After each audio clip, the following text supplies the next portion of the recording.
Hello दोस्तों, कैसे हैं आप सब। मैं प्रियांश शाह एक बार फिर से आपका स्वागत करता हूं मेरे इस यूट्यूब चैनल पर।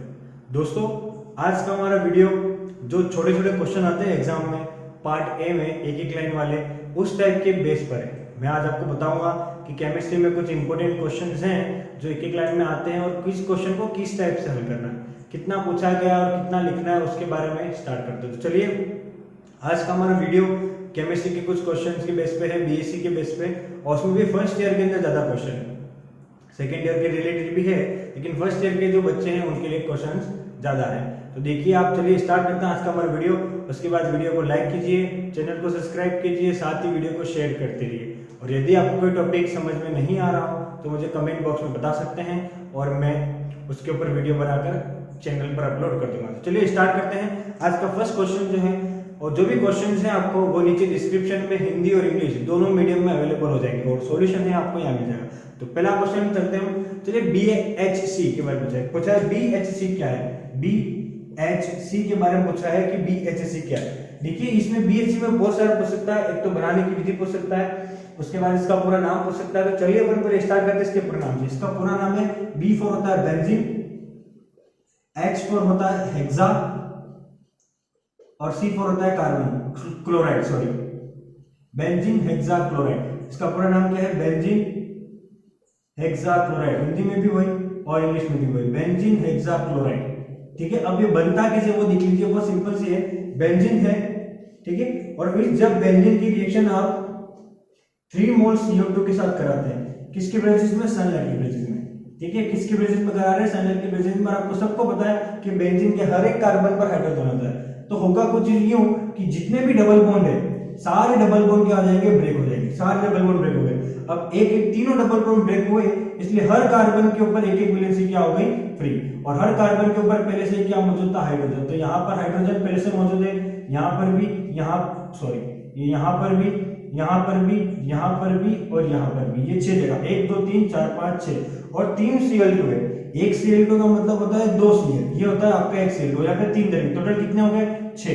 तो ये पहला क्लोरीन, दूसरा, तीसरा, 4, 5 और ये 6। तो ये क्या हो गया? बेंजीन है, इसके ऊपर 6 हाइड्रोजन है और 6 क्लोरीन है। तो आपके पास क्या हो गया? Benzene hexachloride. ठीक है, अब या तो BHC का पूरा नाम पूछे तो बेंजीन हेक्साक्लोराइड, बेंजीन की बनता कैसे ये भी है, और इसका दूसरा नाम, दोस्तों इसका दूसरा नाम क्या है? गैमेक्सिन। इसका दूसरा नाम क्या है? गैमेक्सिन। हिंदी में भी गैमेक्सिन और इंग्लिश में भी गैमेक्सिन। इसका दूसरा नाम क्या है? गैमेक्सिन। तो 3 है।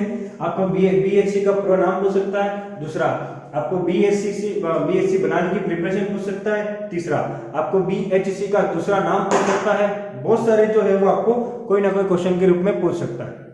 और नेक्स्ट ये भी आ सकता है कि बेंजीन से गैमेक्सिन बनाइए या बेंजीन से BHC बनाइए। बहुत सारे क्वेश्चन है, सबका आंसर यही है। क्लियर हो गया? चलिए नेक्स्ट क्वेश्चन पे आप बढ़ते हैं।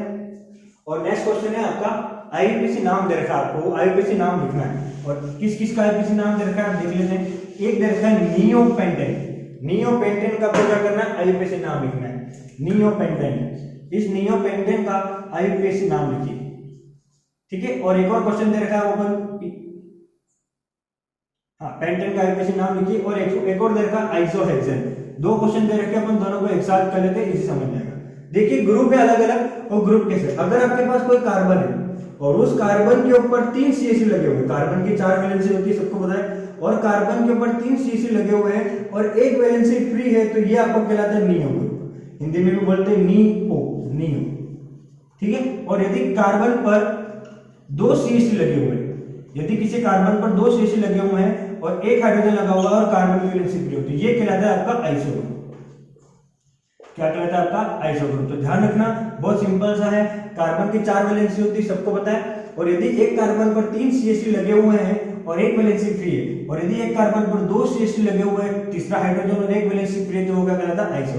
अब देखो क्या करना है, नियोपेंटेन, नियो ग्रुप हो गया। अब पेंटेन यानी कि 5 कार्बन, तो 1 2 3 4 कार्बन तो आपके पास ऑलरेडी है, 5वां कार्बन लगाएंगे तो 1, और यहाँ पर क्या आ जाएगा? H3। क्लियर? तो ये हो गया आपका नियोपेंटेन। IUPAC नाम लिखना अपन चलेंगे।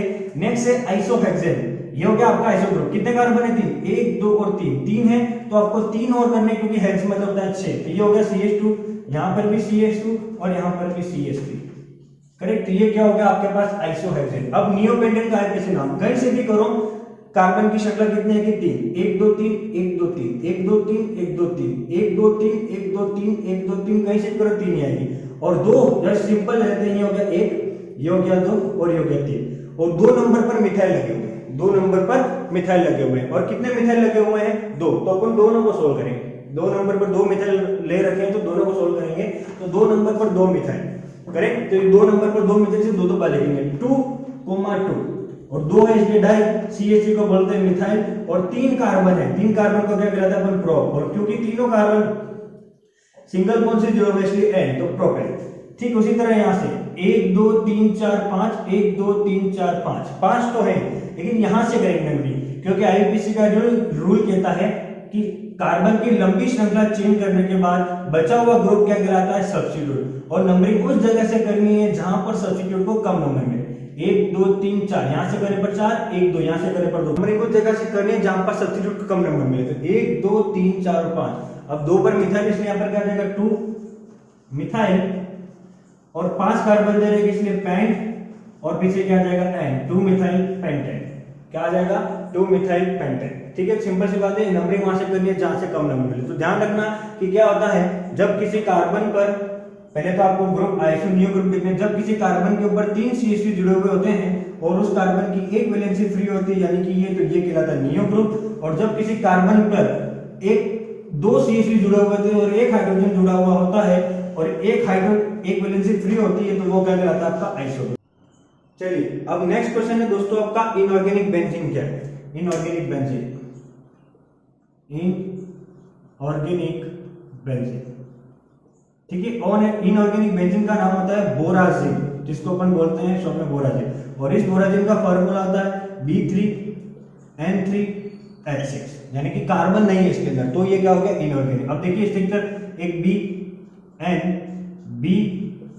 N, यहां पर भी B, यहां पर भी N,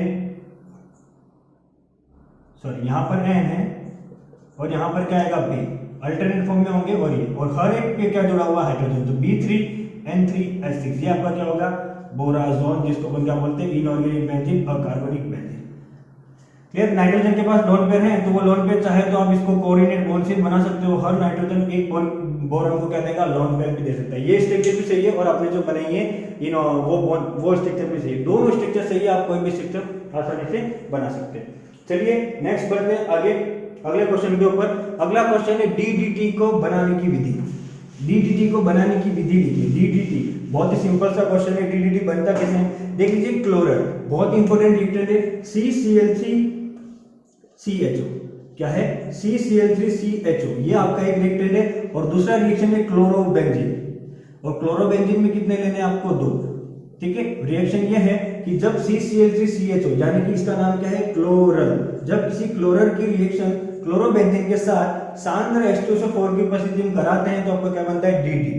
चलिए देखते हैं कैसे बनता है। जस्ट ओपन इसको करके लिखते हैं। पहले मैं लिख देता हूं, यहाँ पर आपके पास 2 क्लोरोबेंजीन, ये लिख दिया बेंजीन, आड़ा करके लिख रहे हैं।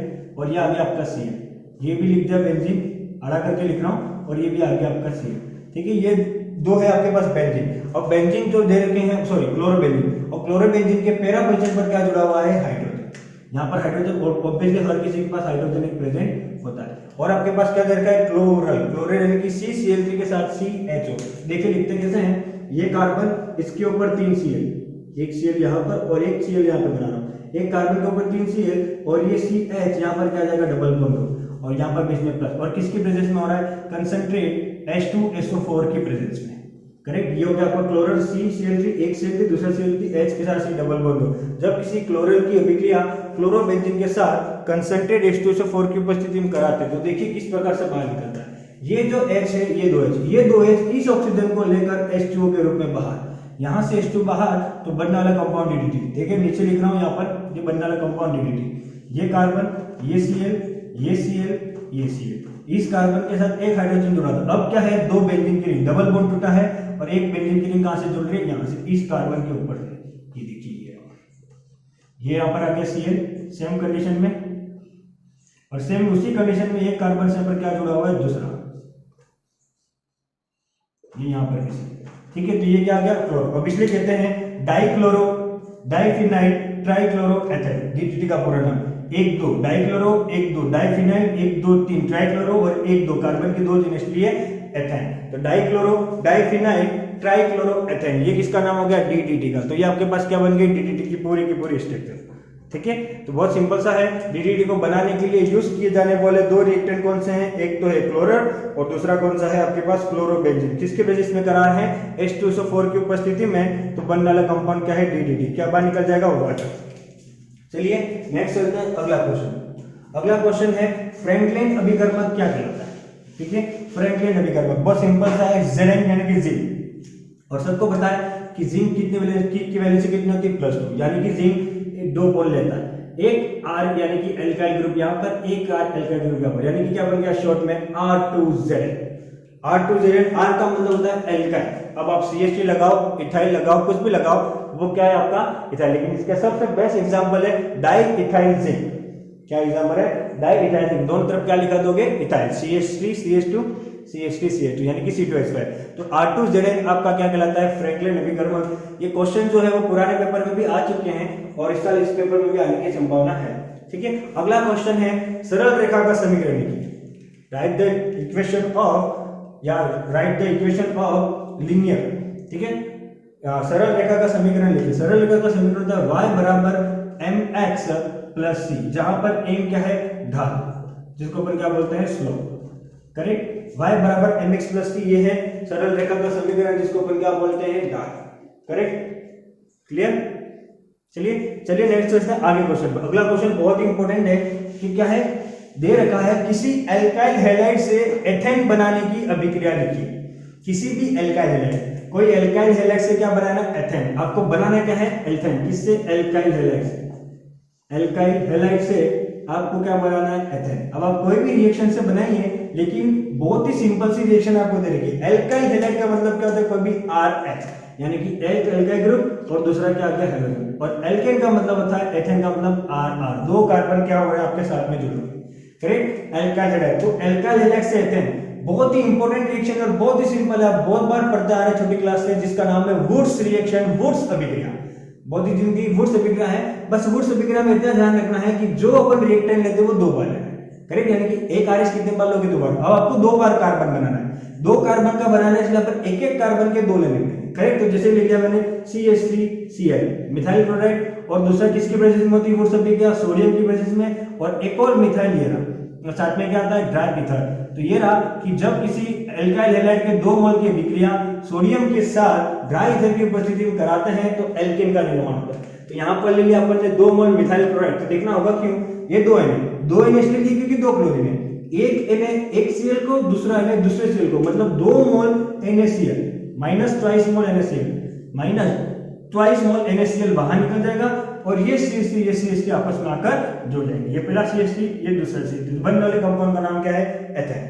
करेक्ट, एल्काइल हैलाइड से एथेन बनाने की रिएक्शन कौन सी? आपकी वुड्स अभिक्रिया, वुड्स रिएक्शन। बहुत ही इंपॉर्टेंट रिएक्शन है, तो आप आसानी से देख सकते हो कि अब बस ध्यान रखना है वुड्स रिएक्शन में जितने रिएक्टेंट लेते हैं उससे डबल कार्बन का क्या बनता है? प्रोडक्ट। अगर आप मिथाइल क्लोराइड लोगे 2 बार तो एथेन बनेगा, अगर आप प्रोपाइल क्लोराइड लोगे 2 बार तो आपको हेक्सेन बनेगा, अगर आप इथाइल क्लोराइड 2 बार लेंगे तो आपका ब्यूटेन बनेगा। बस इतना ध्यान रखना है कि एक ही मोल को आपको रिएक्टेंट को कितनी बार लेना है? 2 बार, और 2 बार लेने के बाद सोडियम भी क्या होगा? 2 बार। तो वुड्स रिएक्शन एल्काइल हैलाइड से एथेन बनाने की रिएक्शन है, बहुत इंपॉर्टेंट रिएक्शन है। तो चलिए आगे चलते हैं नया क्वेश्चन देखने के लिए। CPU का पूरा नाम बहुत सिंपल है। CPU का पूरा नाम क्या कहलाता है? सेंट्रल प्रोसेसिंग यूनिट, सबको पता है। और रोम का पूरा नाम रीड ओनली मेमोरी। ठीक है, एक है CPU, एक है रोम और एक है रैम।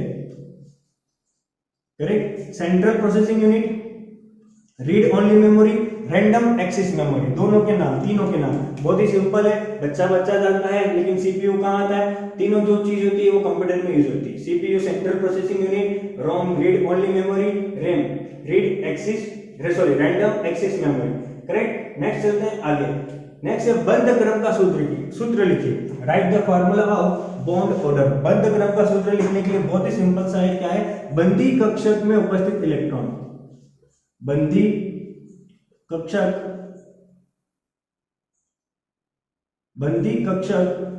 में उपस्थित इलेक्ट्रॉन। माइनस विपरीत बंदी कक्षक में उपस्थित इलेक्ट्रॉन, बंदी कक्षक में उपस्थित इलेक्ट्रॉन माइनस विपरीत बंदी कक्षक में उपस्थित इलेक्ट्रॉन डिवाइड बाय 2, मतलब जो बॉन्डिंग कक्षक में इलेक्ट्रॉन डिवाइड बाय 2 माइनस करना है, क्या करना है माइनस, मतलब लिख देता हूं मैं electron in bonding orbital, English medium के लिए electron in bonding orbital minus electron in anti bonding orbital divide by 2। Correct, बहुत ही सिंपल सा है। बॉन्डिंग कक्षक में उपस्थित इलेक्ट्रॉन की संख्या, एंटी बॉन्डिंग कक्षक में उपस्थित इलेक्ट्रॉन की संख्या, ये कहाँ यूज करते हैं अपन, एमओटी के अंदर। ठीक है, बहुत ही सिंपल सा है। एमओटी के अंदर अपन यूज करते हैं जिसका नाम है मॉलिक्यूलर ऑर्बिटल थ्योरी। अपन क्या करते हैं, जितने रिएक्टेंट लेते हैं, जितने कक्षक लेते हैं, उतने ही कक्षक एमओटी में क्या करते हैं, संकरण के बाद पार्टिसिपेट। आधे कक्षक नीचे की तरफ बैठ जाते हैं और आधे कक्षक ऊपर की तरफ बैठ जाते हैं। तो जो नीचे की तरफ बैठ जाते हैं वो कहलाते हैं बंडी ऑर्बिटल, और जो ऊपर की तरफ बन जाते हैं वो क्या कहलाते हैं, anti bonding orbital. Correct, next आगे SN1 और SN2 अभिक्रिया में बनने वाले इंटरमीडिएट का नाम, SN1 और SN2 अभिक्रिया में बनने वाले इंटरमीडिएट का नाम। ठीक है, करेक्ट, SN1 रिएक्शन और SN2 बहुत ही सिंपल सा है, न्यूक्लियोफिलिक सब्स्टिट्यूशन रिएक्शन। इसमें बनता है कार्बोकेटायन यानी कि कार्ब धनायन, और इसमें आपका बनता है ट्रांजिशन स्टेट यानी कि संक्रमण अवस्था, ट्रांजिशन स्टेट यानी कि संक्रमण अवस्था, और इसमें क्या बढ़ता है, कार्ब धनायन। देखिए और भी क्वेश्चन है जो इसके अंदर मिस कर देते हैं, क्या लिखना है, रिएक्टिविटी ऑर्डर। यहाँ पर 3 डिग्री सबसे ज्यादा रिएक्ट करता है, उसके बाद 2 डिग्री, उसके बाद 1 डिग्री, लेकिन यहाँ पर उल्टा है, यहाँ पर 1 डिग्री सबसे ज्यादा करता है, उसके बाद 2 डिग्री, उसके बाद 3 डिग्री। ये ऑर्डर आपको याद रखना है। SN1 में 3 डिग्री अल्काइल हैलाइड है, वो सबसे ज्यादा रिएक्शन करता है, जबकि SN2 में 1 डिग्री अल्काइल हैलाइड है, वो सबसे ज्यादा रिएक्शन करता है। तो ये था आपका SN1 और SN2 में उपस्थित इंटरमीडिएट की संख्या। करेक्ट दोस्तों, अब कुछ जो क्वेश्चन है वो क्या है, डायरेक्ट है, मतलब आपको रिएक्शन वाले क्वेश्चन है, क्वेश्चन मार्क करके क्वेश्चन देगा और उसको आपको पूरा करना है। करेक्ट, चलिए आगे चलते हैं, वो क्वेश्चन मार्क में जो एक एक नंबर में पूछे जा सकते हैं। पहला क्वेश्चन है ये 3CH ट्रिपल बॉन्ड CH और यहां पर लिखा हुआ है रक्त तृप्त नली, रक्त तृप्त नली, जिसको इंग्लिश में बोलते हैं अपन रेड हॉट ट्यूब। क्या बोलते हैं, रेड हॉट ट्यूब, रक्त तृप्त नली यानी कि रेड हॉट ट्यूब, ये बोलते हैं। बहुत ही सिंपल है, रक्त तृप्त नली रेड हॉट ट्यूब के अंदर आपको तुरंत ध्यान में आ जाना चाहिए कि ये जो रिएक्शन है वो आपकी क्या है, साइक्लाइजेशन रिएक्शन यानी कि चक्रीकरण। इसमें क्या होगा, इसमें आपका क्या होगा, चक्रीकरण होगा, यानी कि जो 3 मोल है वापस से दूंगे। देखो CH ट्रिपल बॉन्ड CH, ये है आपका इथाइन, क्या दे रखा आपका इथाइन, और इथाइन में जब अपन तीनों मोल को लिखेंगे तो क्या बनेगा आपका, वो भी आप देख सकते हैं। ठीक है, 3 मोल को आपको यहां से लिखना है, ये पहला CH, ये दूसरा CH और ये तीसरा, और यहां पर वही रेड हॉट ट्यूब लिखा है। देखो होगा कुछ इस प्रकार से चक्रीकरण, जो ट्रिपल बॉन्ड है उसमें से एक बॉन्ड होगा घूमेगा, और कहां घूमेगा, सेम साइड, या तो बॉन्ड क्लॉकवाइज या घूमेगा एंटी क्लॉकवाइज। तो ये ट्रिपल बॉन्ड में से एक बॉन्ड आ गया यहां पर, ये ट्रिपल बॉन्ड में से एक बॉन्ड आ गया यहां पर, और ये ट्रिपल बॉन्ड में से आ गया एक बॉन्ड यहां पर। तो 3 में से एक बॉन्ड चले गए, कितने बच गए, 2। देखना CH डबल बॉन्ड CH, यहां पर भी CH डबल बॉन्ड CH, और यहां पर भी CH double bond CH। Correct, और ट्रिपल बॉन्ड जुड़ के आ गया तो इसके बीच में एक, इसके बीच में एक, और इसके बीच में। तो देख सकते हो आप, अल्टरनेट फॉर्म में डबल बॉन्ड है और 6 कार्बन है। तो सिंपल सी बात, अल्टरनेट फॉर्म में डबल बॉन्ड होते हैं और 6 कार्बन होते हैं, तो वो कंपाउंड आपका क्या कहलाता है, बेंजीन। तो ध्यान रखना, जब भी 3 मोल इथाइलिन की अभिक्रिया रक्त तृप्त नली में से प्रवाहित कराते हैं तो बनने वाले कंपाउंड का नाम क्या है, बेंजीन। बहुत ही सिंपल सा क्वेश्चन था और बहुत ही इंपॉर्टेंट है, बहुत बार पूछा गया, तो ध्यान रखना। और इस प्रोसेस को अपन कहते हैं चक्रीकरण यानी कि साइक्लाइजेशन। करेक्ट, नेक्स्ट चलते हैं आगे अगला क्वेश्चन के ऊपर। अगला क्वेश्चन ध्यान दीजिएगा, बेंजीन दे रखा है और उसके ऊपर दे रखा है C डबल बॉन्ड के साथ CH3, यहाँ पे दे रखा है +4 हाइड्रोजन, यहाँ पे दे रखा है ZnHG के साथ HCl। दोस्तों बहुत ही इंपॉर्टेंट रिएक्शन है, कभी भी ZnHG के साथ HCl दे रखा है तो रिएक्शन का नाम है क्लीमेंसन अपचयन। बहुत ही इंपॉर्टेंट रिएक्शन है, क्लास 11-12 में भी है और आपकी BSc यानी कि हर हमेशा केमिस्ट्री में आएगी। रिएक्शन का नाम क्या है, क्लीमेंसन अपचयन। और सिंपल सी बात है कि क्लीमेंसन अपचयन में जो C डबल बॉन्ड होता है, क्लीमेंसन रिएक्शन का एक ही काम है, C डबल बॉन्ड हो, कार्बोनाइल को किस में चेंज करता है, वो CH2 में। तो बहुत ही सिंपल है, जहां पर भी C डबल बॉन्ड O दे रखा है वहां पर क्या कर देना है, कुछ नहीं कर देना है, क्या लगा देना है CH2 के साथ ऑलरेडी, और CH2 तो पहले से था। तो कंपाउंड का नाम क्या बन गया, बहुत सिंपल सी 2 फिनाइल एथेन। करेक्ट, ये आपकी क्लीमेंसन ऑप्शन बेंजीन की रिंग के ऊपर C डबल बॉन्ड O के साथ CH3, नेक्स्ट दे रखा है ZnHg और CH2CH3। Clemmensen reaction C double bond O को किस में चेंज करने का काम करता है, CH2 में। करेक्ट, बहुत ही सिंपल सा है। नेक्स्ट चलते हैं आगे। चलिए दोस्तों नेक्स्ट चलते हैं आगे, और एक क्वेश्चन आपको और दे रखा है जो मैं बता भेज दिया कि क्लोरो।